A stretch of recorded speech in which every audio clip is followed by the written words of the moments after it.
দুটি চোখ আছে বলে এই সুন্দর পৃথিবী দেখতে পাই। চোখ দুটি না থাকলে পৃথিবী অন্ধকার, মা দেখতে পাবো না, কোরআন দেখতে পাবো না, পৃথিবী দেখতে পাবো না, বাপ দেখতে পাবো না, সন্তান দেখতে পাবো না, দুনিয়াটা মিথ্যা হয়ে যাবে, ঠিক কিনা?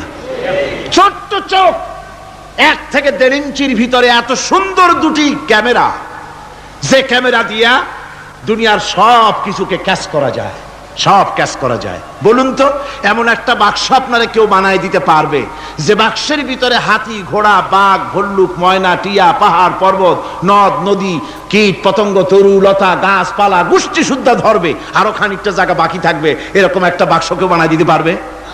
পারবে না। এমন একটা বাক্স পৃথিবীর কোন মিস্ত্রি বানাতে পারবে না।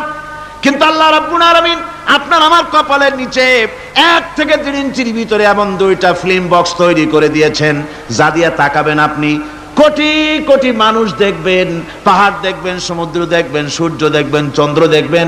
এত কিছু দেখার পরেও চোখের ভিতরে আরো খানিকটা জায়গা ফাঁকা থেকে যায়। কি বিরাট নিয়ামত এই চোখ আল্লাহ পাক আমাদেরকে দান করেছেন। এই চোখকে হেফাজতের জন্য আবার চোখের উপরে সানসেট তুলে দেওয়া আছে। সানসেট ভুরু, আল্লাহ ভুরু লাগায় দিয়েছেন, নিচে একটু হাড় জায়গায় দিয়েছেন, উপরে সানসেট, ভেতরে চোখ, যাতে করে বল এসে লাগলে পরে চোখটা